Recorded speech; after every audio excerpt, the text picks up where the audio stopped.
We're live. You Hello. made it. Vocal athletes. My name is Robert Lunte. I'm the founder of the Vocalist Studio, author and producer of online courses and books that help singers learn how to train, to get strong and build your motor skills so that you can hit the high notes and sing absolutely amazing and do so without hurting yourself and have a great time. Today, we are super excited to talk about recording vocals in the home studio environment, okay? And I have the opportunity to introduce to you my friend and partner, Tyler Conahan, who is a professional engineer and producer with some of the top studios in the nation, also a singer, by the way. And we have together, well, actually, Tyler did all the work, most of the work, and but we did work together on a special new course that's available for you guys that are singers to kind of help you get up and running and learn about how to track your vocals, because recording is the other part of the art form that is not really covered too much in my technique training courses. But it's super important to be able to make a recording so that you can hand something in for an audition, so that you can do demos, so that when people are spending a lot of money making an album, like a real serious professional production that you're going to sell and market someplace, that when you go in as a singer, you have a little bit of idea on what to do with the headphones and proximity to the mic, and you have just a little bit of intelligence. It's part of the job. Is understanding the studio. So with that, I'm going to hand this over to Tyler Conahan, and welcome, Tyler. Hey, what's going on, guys? So yeah, we're going to be talking, I guess, a little bit today about vocal recording. What you guys can do, maybe as beginners, people that don't know anything about the world of production or about recording, and sort of how to get into that. Potentially how I got into that, and then a little bit about the course as well.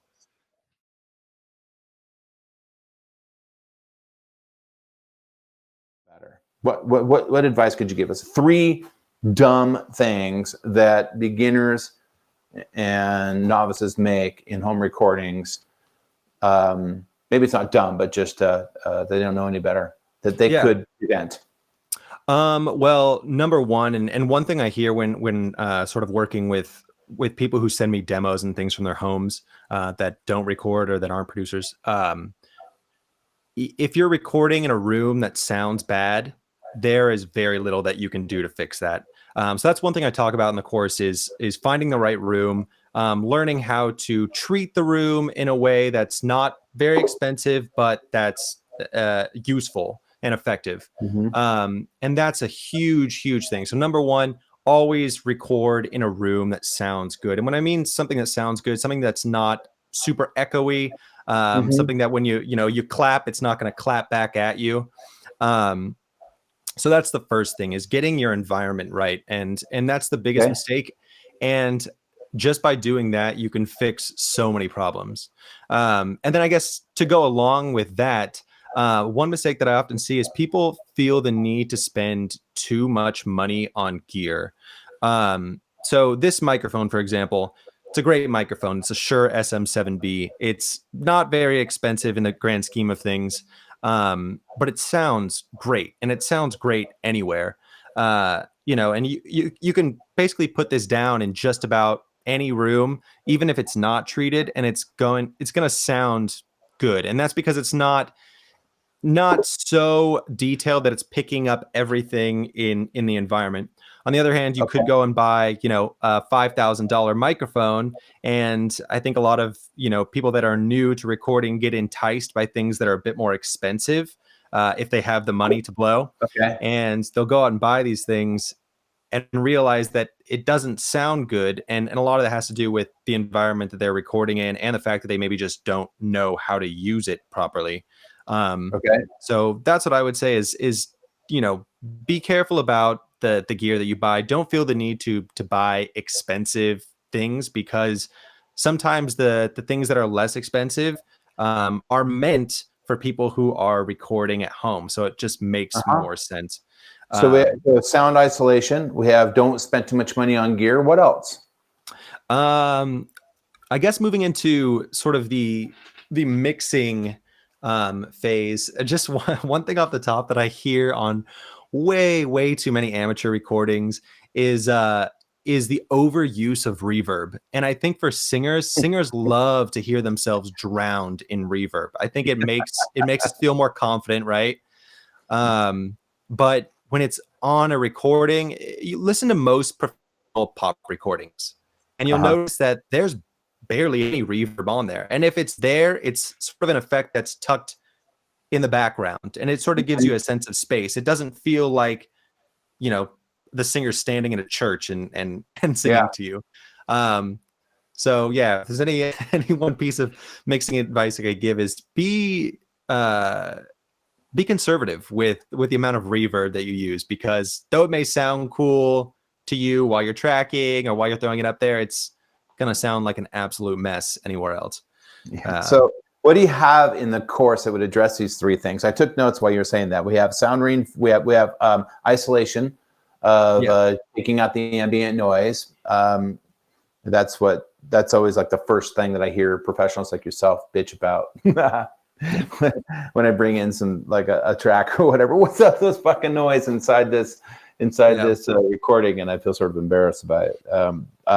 So we have sound isolation, gear, maybe just a quick rundown of the signal chain, real basic, short and basic. They'll go in more detail in your course, but and then maybe a plugin or a way of handling effects. You want some, but you don't want too much. Could you just quickly touch on that? The signal chain that I would use?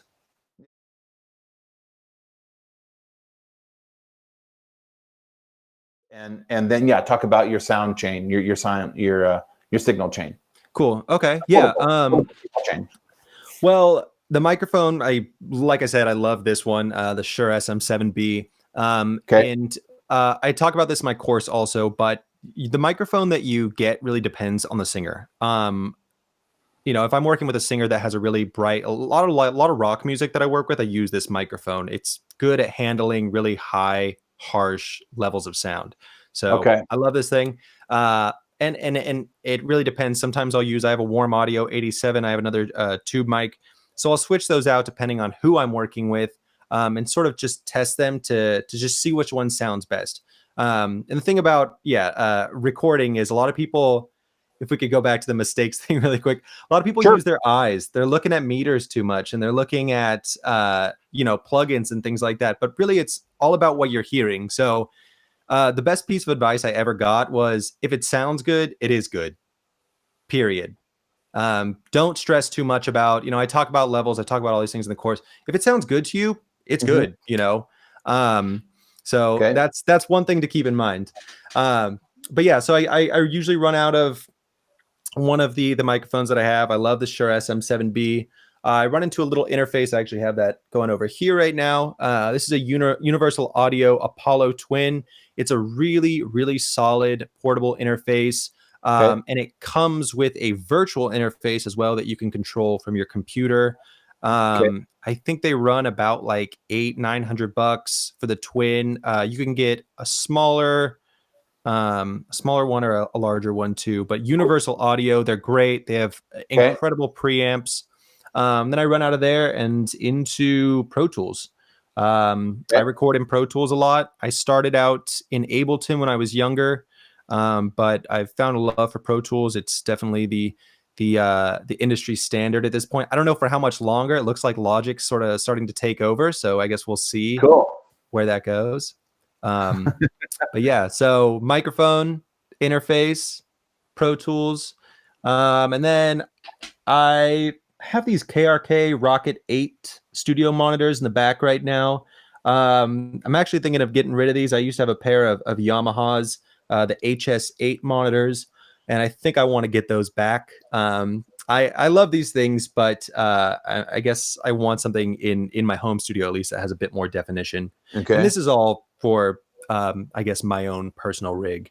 It changes at the studio. We have a couple pieces of outboard gear, compressors, preamps, and things.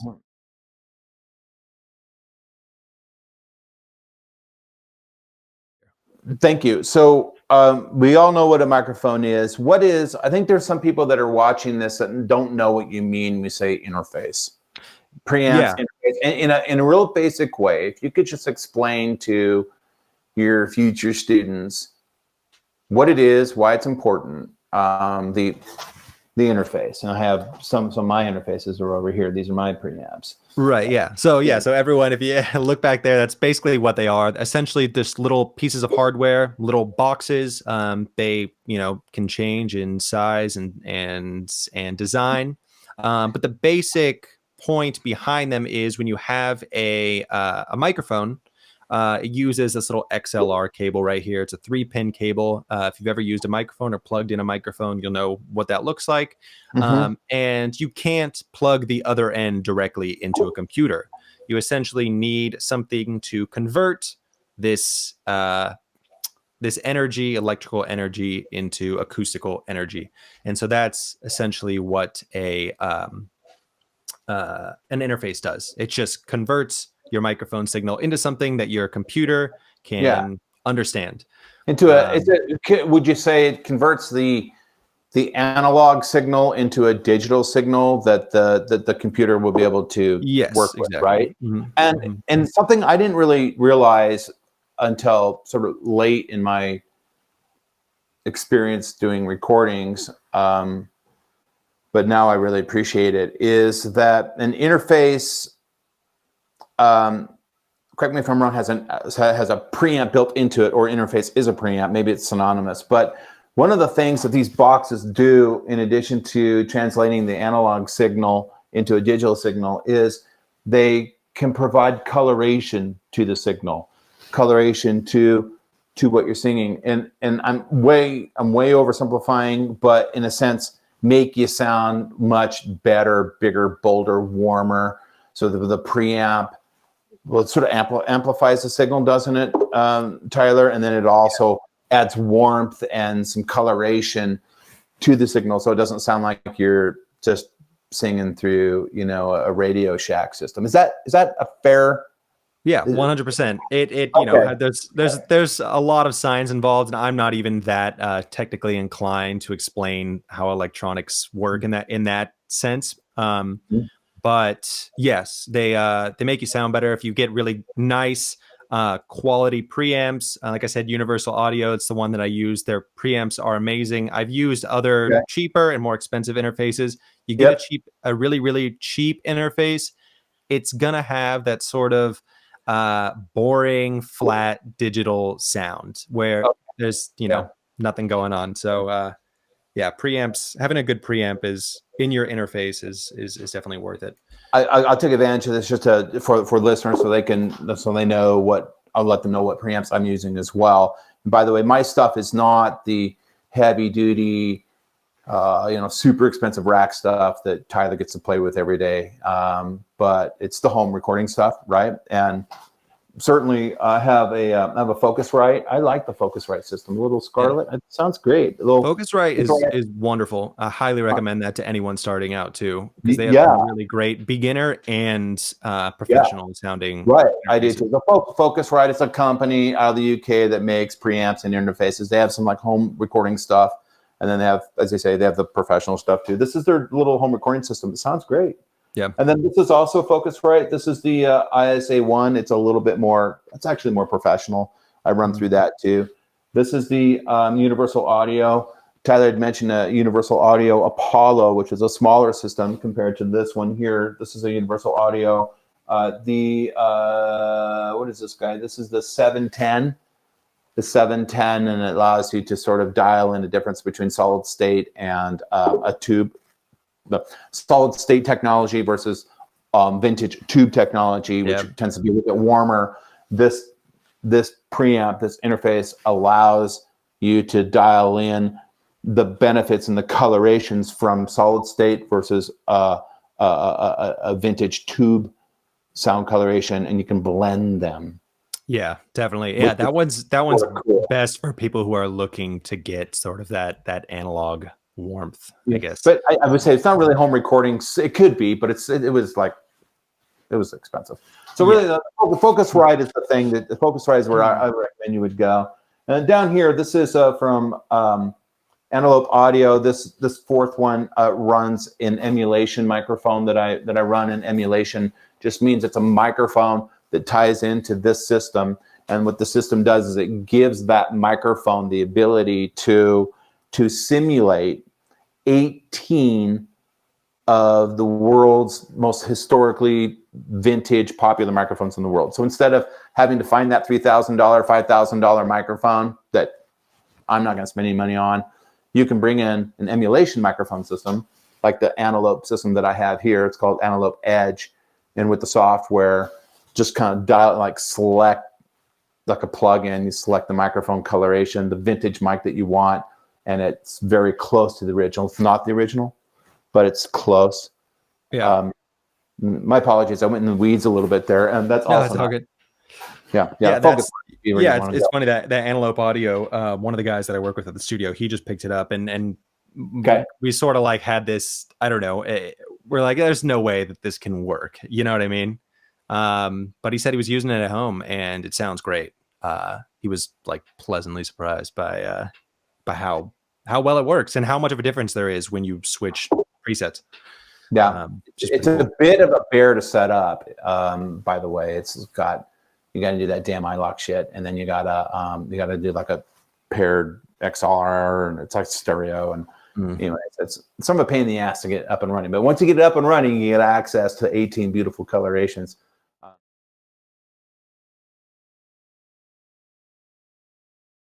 So, what's a DAW? In the most basic terms, again, for our beginning students of your course, they need to know, right, what that means. Yep. What is that? What is a DAW? And which ones do you recommend for home recording? Yeah. So DAW stands for Digital Audio Workstation. It's essentially a workstation that allows you to work with digital audio, right? The audio that you record that's on your computer. So recording software. That's pretty much it. There are so many different companies out there that are making DAWs. Like I said, I use Pro Tools. It's by Avid, and I love it. I think if you are serious about recording and potentially taking recording and production further and potentially to a professional point in your life, then I would highly recommend starting out and going and learning Pro Tools. Because it's you just can't beat it. It's one of the most versatile DAWs out there. That being said, it's for beginners. It can be a bit confusing to get the hang of, which is why also in the course I recommend, if you have a Mac, if you're an Apple user, check out GarageBand.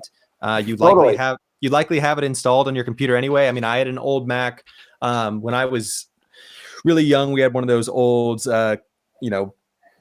blue big Mac computers in our house, and we had like an old version of GarageBand on there, and it was cool.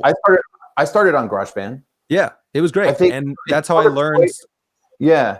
So if you're like completely intimidated by this and like freaking out, like, oh, there's so much technology, and you have a MacBook, you're actually sitting pretty good. You can get on GarageBand and make a damn good recording. Actually, you'd be surprised. 100%, and it's so much better too than when I was using it. I mean, I just opened it up the other day. I was helping someone set up a little home studio, and it's great. So I would highly recommend looking at that and then just getting familiar with it. Getting familiar with the sounds, how to plug things in, how things work. Take it slow and get a grasp on everything. And don't worry if it feels daunting or you feel like you're going too slow, because it's worth it to have an understanding of these things, and eventually I promise you they will become second nature, and then you'll be able to hop onto any DAW you want and translate everything that you've learned from GarageBand.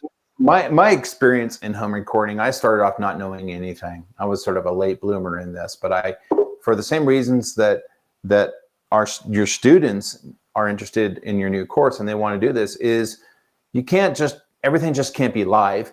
Can't always be singing live. And when you want to go out and get in a band, you know, people want to hear recordings. They give you bed tracks and like, okay, well, we're interested. Here's the lyrics. Here's the tracks from the original, from the first singer, whatever. Just do what he did. And that's sort of what happens in the real world. And you have to be able to make a decent recording. It doesn't have to be awesome. It doesn't have to be something, anything, you know, quality that people would buy, but you have to make something decent that you can at least hand in for an audition. So, yeah. And I wanted to do that with my students as well. So I'll make my point, which was I didn't know anything. I got a teacher, someone like Tyler taught me how to use Logic Pro and GarageBand. And I remember I stuck with it for about, what was that? It felt like 3 or 4 months of playing with the plugins and getting all the settings right and stuff. Initially, it sort of feels like you're flying a 747. There's just a lot of settings that have to be right and correct and things plugged in correct. And after about 90 days, you begin to get it all figured out, and then you're free to go. So you got to be patient. I think that's where early on you got to be patient with the settings and stuff. It can be sort of frustrating when you're first learning, don't you think? Absolutely, yeah. And that's also why I recommend too. It's like if you get a program, don't feel the need to go out and buy a bunch of plugins or a bunch of extra stuff. Get to know what you have first and become the best you can be at that specific thing.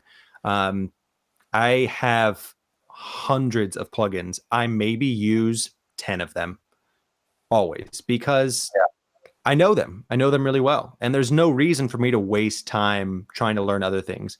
If I want to, yeah, I can go out and maybe sit down and figure something out one day. But I think that's, just so important is like being okay with the fact that like it may take a while to get good. And that's okay. Because it's hard. You know, if it was easy, everyone could do it and everyone could do it really well. But it's, it's not the case, and that's fine.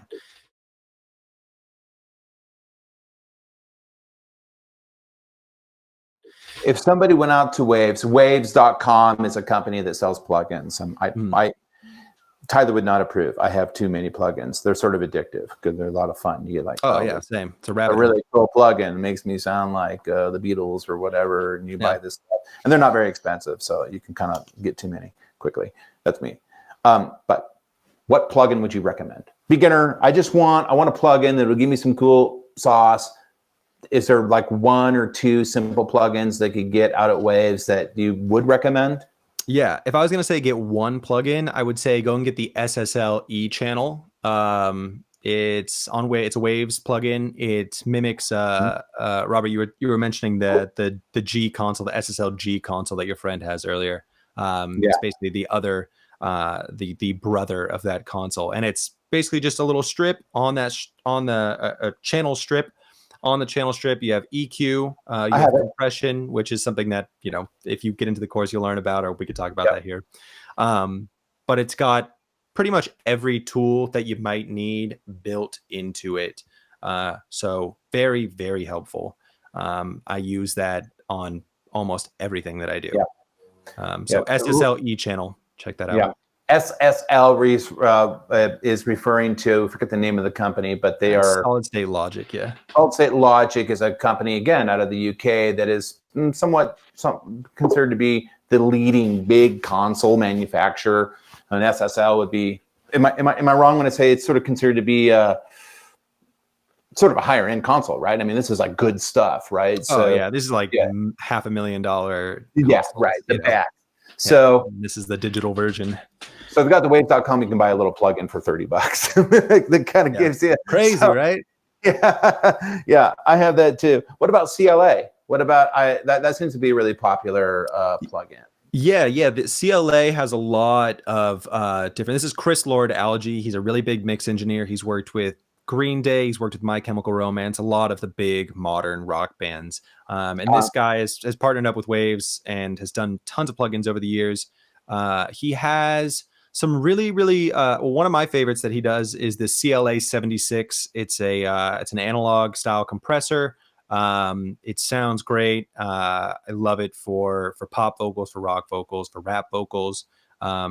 That's a compressor. So if you're looking for another compressor, I would highly recommend checking that out. It's CLA-76. Okay. Really solid plugin. I know he also has a line of plugins where there's sort of all-in-one style plugins. Mm-hmm. I can't really speak to those that much because I don't really use them. He Have has like one. a CLA vocals one, I know, and Yeah, I think I've messed around with it before. I'm not sure. Do you like it or? See, this is where what we're sort of talking about. Guys like Tyler, like, yeah, I sort of saw it and messed around with it. I toyed around with it a little bit, but I just went back to my big rack system over here. But yeah, I have it. I've used it quite a bit. It has a lot of presets. So yeah, and that's always helpful too, is like flipping through those presets and then figuring out like, why did he choose to do that? What am I hearing? Why does this preset have a quarter note delay sound instead of an eighth note delay sound? Those ridiculous things. But yeah, CLA vocals for Vocalist, obviously it's right in the name. It could be a solid one. So check that out as well. Yeah. Presets. When we say presets, we mean you plug your mic and your preamp and everything. Your signal chain is all set up and running, and then you're on your DAW, which is just your recording software. You pull up the plugin, one of these plugins, and this was CLA Vocals, and it has presets in it, meaning it's like the settings in some sense have already been set up for you, configured for you. So you just go, and they have names like epic ballad, hard rock, jazz crooner. They have names, and you drop them in there, and it kind of gives you the facts that would be appropriate according to the legendary guy that made the plugin for that genre. Mm-hmm.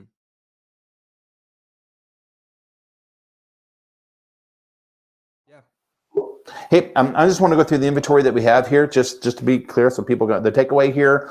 In our signal chain, we have for a microphone, the SM7B. SM7B, yeah. Tyler recommends the SM7B, and I hear people engineers talking about that mic all the time. So it must be hot. For a home recording preamp system, maybe one of these little Focusrite Scarlett. Yeah, Focusrite. I would say if you're starting out, Focusrite, the 2i2, I believe it is. It's really inexpensive. I think they go for about $100. And they sound great. They're really portable too. And the UA or the UA Apollo, which is, if you're willing to spend a little bit more money, the UAD Apollo, and that's something that you can grow with too, which is why I'd recommend that. Plugins. Tyler's recommending, you go out to a company called waves.com, and you get a plugin. It's a little piece of software, just like when you do a plugin to your browser, a little plugin goes into your DAW, your recording software. The SSL channel, the CLA. Yep. Is that what it's called? SSL channel? Yeah, it's an SSL-E channel. I think they both come in a bundle. So SSL channel. Yeah. Okay. The CLA-76. Yes. Coach Robert uses the CLA Vocals, 2 different plugins from the same guys. And I also wanted to put a shout out for Isotope. I like Isotope quite a bit too. Yeah. Isotope is a company that does vocal plugin software. Yeah, and Isotope is great for, it's used by beginners and professionals, but I think it's especially great for beginners, as it sort of helps you. It's got like an AI built in. I mean, it essentially kind of almost helps you to mix your vocals without you having to do anything, which is very strange. Don't take my job, Isotope. That's why I like it. Yeah. So, all right. So hopefully that's helpful for you guys. And DAW, fancy studio talk for the software. See the software over right over Tyler's right shoulder. That's a DAW. It's recording software, and there's different kinds. If you're a Mac person and you're a complete, absolute terrified noob, just dive into GarageBand. It came free with your computer. The more professional version from Mac is Logic Pro. Right. So Tyler would be using Logic Pro if he was sort of a dedicated Apple guy. That's what I use.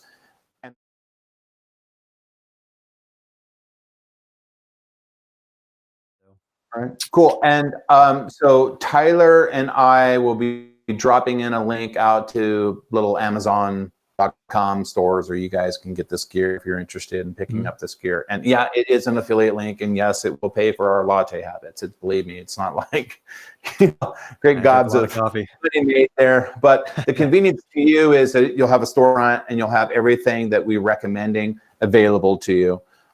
It's just easy to get the stuff as opposed to being literally lost outside in Amazon and not really knowing what you're doing. We take our recommendations, put them in a bucket, and it makes it easy for you to shop. So if you're interested in that.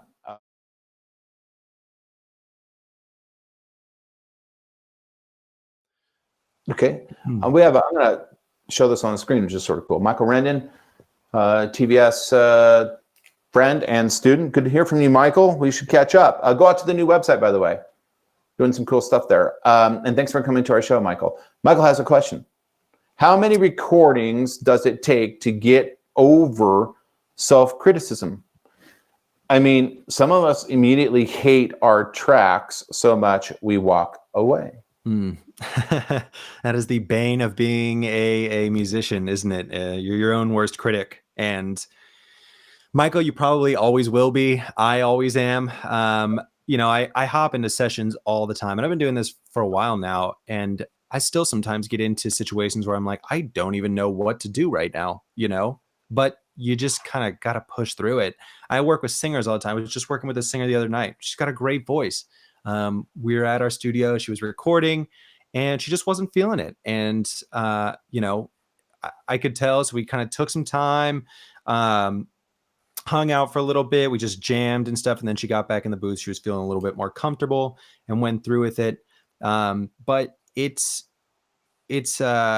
when you hear yourself, and when you're especially in a recording environment as a musician, it's such an intimate practice. And it's really the only time, if you're a singer, that you get really intimate with your own voice, and you can kind of hear all of the flaws, all of the little things that you may have not heard when you were singing in the shower or screaming in your car.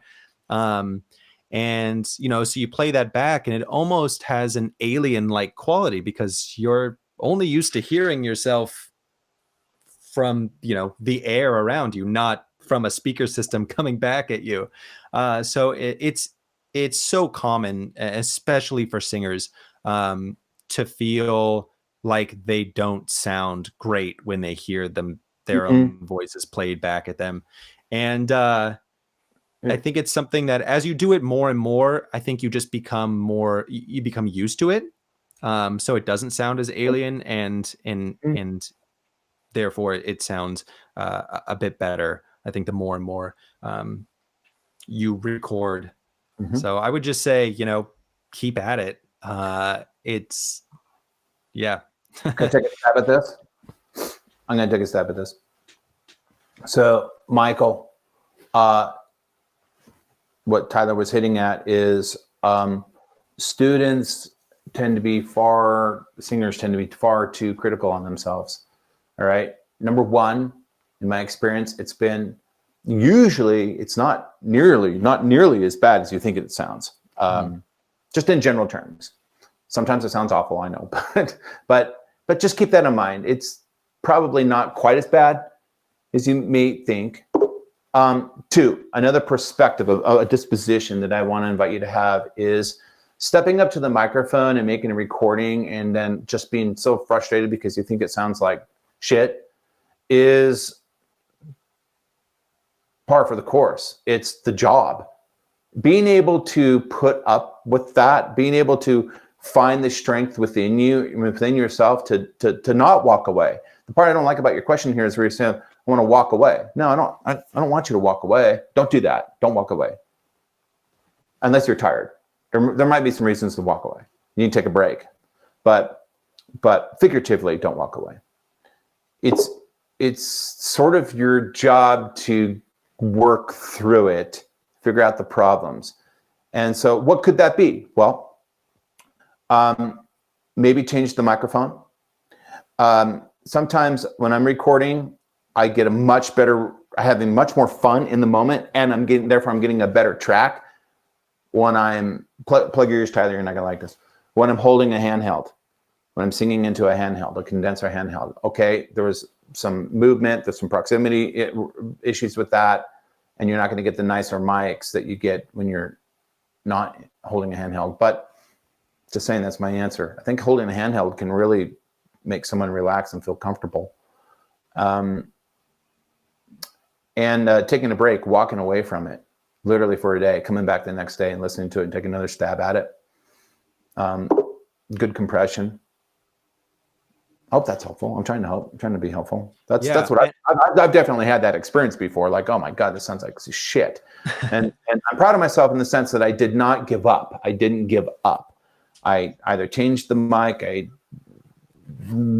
changed my compression, I just stopped and came back the next day and wasn't hard on myself. And eventually it comes around.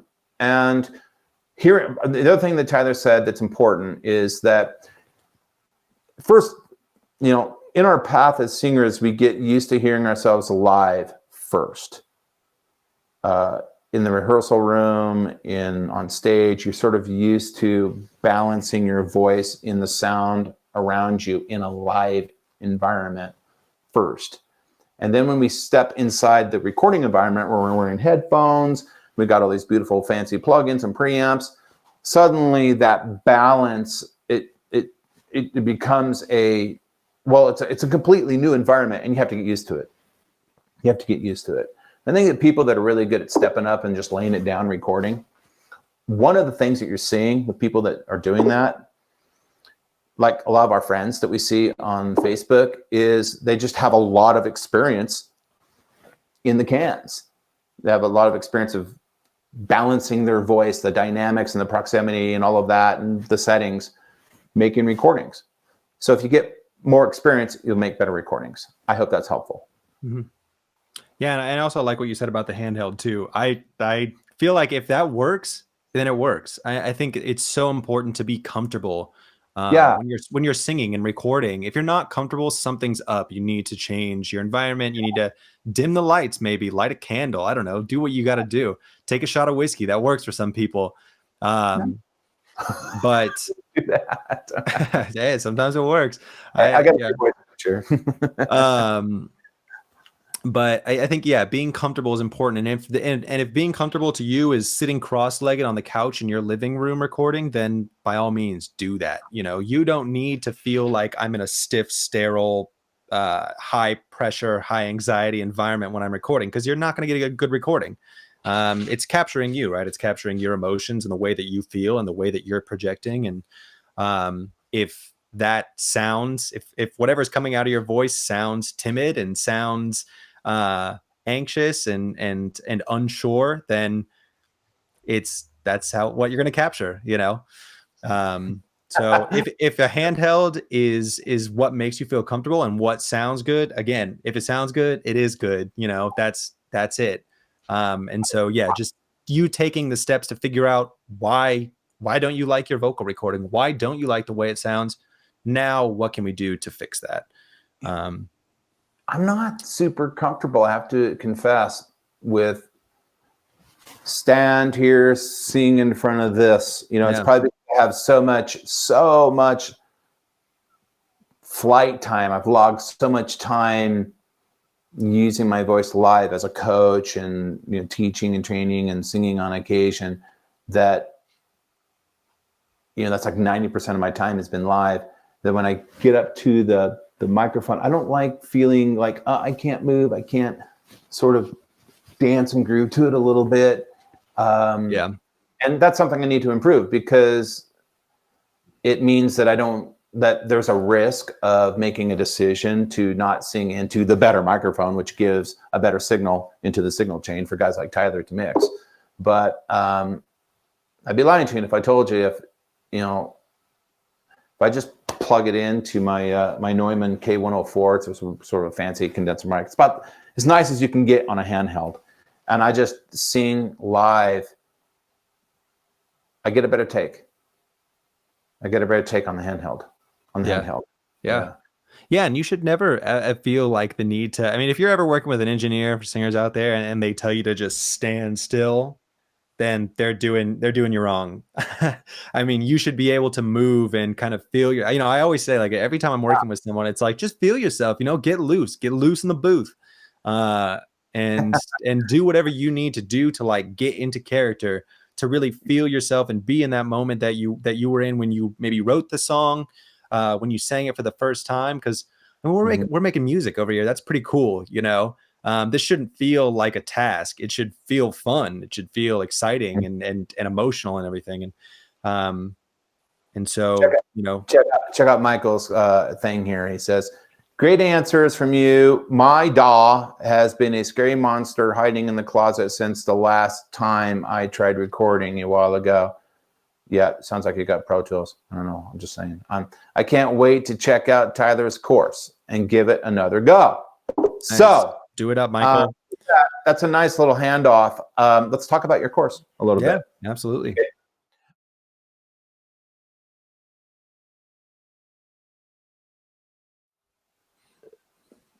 What was your objective to make, like, okay, I'm going to make a course on home recording to help people, beginners and mostly beginners and intermediate type folks, right? Yeah. I mean, that's in the title, right? So,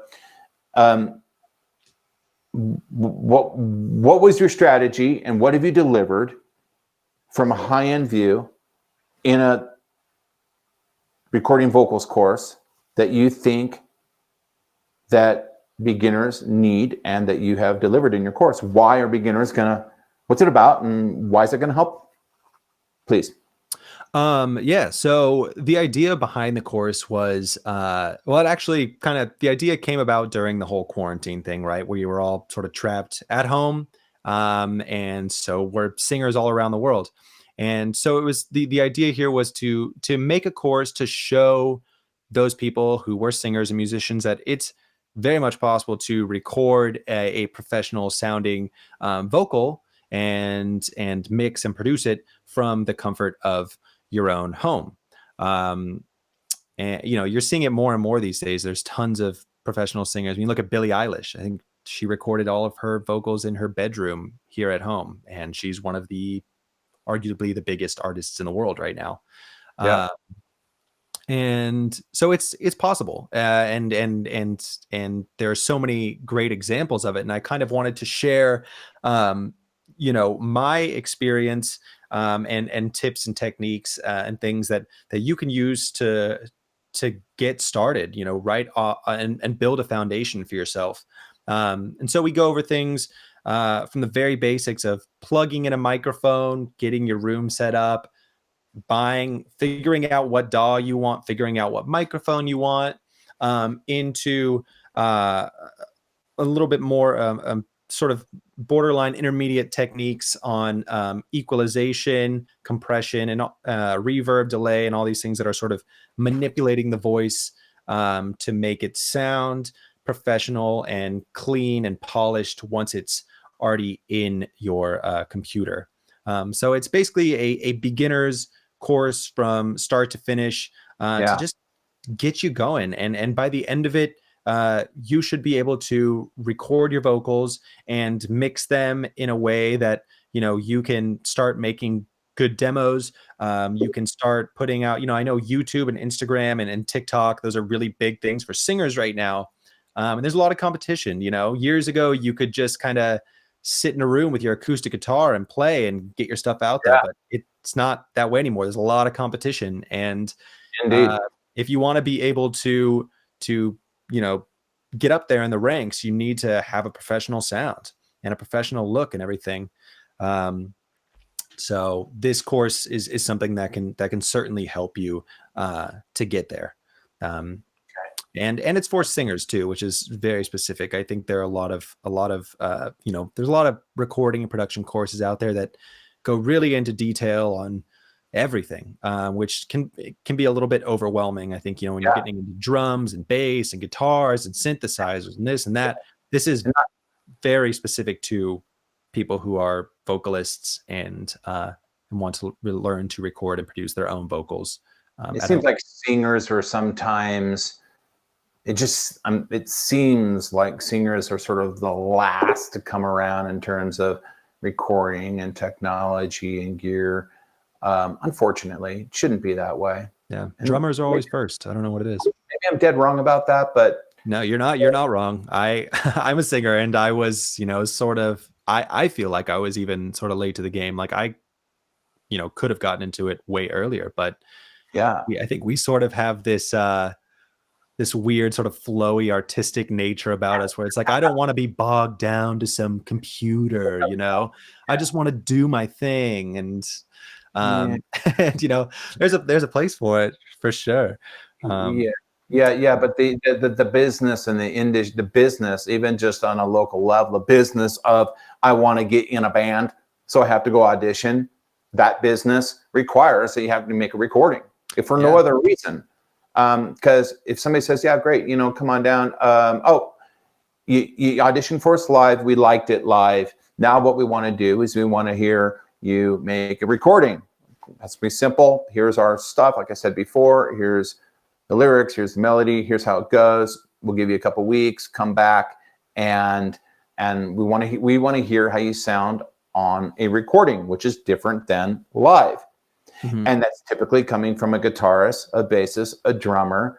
And these people inside bands, not always, but generally tend to be a little bit more on the know in regards to gear, technology, and recording. It sort of comes more with it's like guitarists know gear and they know how to record, and they're sort of like producers, and they pick up on that early on for some reason. And so that's their expectation. What I'm saying is the other people in the band, guitar, bass, drums, have an expectation that you too should know how to plug in GarageBand, fire up a mic, and make a decent recording. Mm-hmm. And if you can't, you're not going to get the gig. And why wouldn't you want to learn anyways? Because recording is fun. Yeah. And even beyond that too, I mean, you get plenty of other jobs. I mean, there's so many people that are working remotely now. And as a singer, you could go on websites like Sound Better, Fiverr, Upwork, all these places, and put yourself out there as a singer and potentially make money, doing demos, cutting vocals for other people around the world. Yes. I do remote work all the time. And if you're a singer and someone in the UK, maybe you guys are in the UK, somewhere across the world wants to put some vocals on something, and they don't have anyone in their area to work with, and they're looking online for someone, you could potentially be that person and make money from singing, which is the ultimate goal.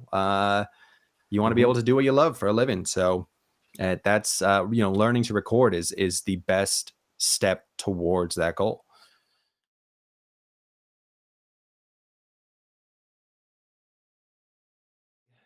I would say it can seem overwhelming, just as a sort of like, let's leave you with something here. Recording and production and all that, it can seem overwhelming. It can seem really technical, but it's a lot of fun. And I think if you just allow yourself to get into it slowly and really take care every step of the way to make sure you understand certain things before moving on and before becoming engrossed in the thousands of plugins and sounds and things like that. If you really sort of allow yourself to be comfortable with every step, be comfortable with singing into a microphone before you ever record yourself, to be comfortable listening to yourself in headphones and figuring out what makes yourself sound better, before getting into mixing and really just taking your time with it, you'll find that it's so much better and it's so much more rewarding. So if you're a singer who's brand new and getting into any of this kind of stuff, know that, it's a long road and you'll be learning for the rest of your life. And that's okay. Yeah. I thank you, Tyler. And I just say, as somebody that works with vocal technique, it's sort of a live, vocal technique training is kind of a live medium in a sense. Recording is the other half, and that's part of being a professional singer. And you gotta know how to, at least plug in the basic stuff we talked about and how to fire it up. But anyways, Tyler, on behalf of all singers around the world and people that are new to recording and need to make recordings, we thank you for all your super hard work in developing this course. And you will make thousands of people happy and making a nice contribution to the world. And I'm getting a bit heady and esoteric, but I just think it's cool. And it's been fun being a partner of yours. And where can people find the course? Absolutely. Yes. You can find it on Udemy. I think, are we going to get the link in there, right? In the chat? By the way, I cut myself shaving, so it's on. Yes, we're going to leave it in the chat. Cool. We have it in the chat. Put it in the comments. The link. Go out to Udemy. And what's it called? Vocal recording and production for singers. I think if you look it up, it's gonna be the first one. Yep. Should be. Vocal recording and production for singers. A beginner's guide to recording. Producing, and mixing vocals at home. What more could you ask for? That's where you start. Yep. You can find it at Udemy. And if you have any other additional questions and things, you can contact. If they wanted to contact you, Tyler, where would they go? Would they other than Udemy? They could also contact you where? Yeah, you could go to my website. It's Tycho Sound, www.tycosound.com. You can shoot me an email on there if you have any other questions. And yeah, just so you guys know too, I'll be continually updating the Udemy course.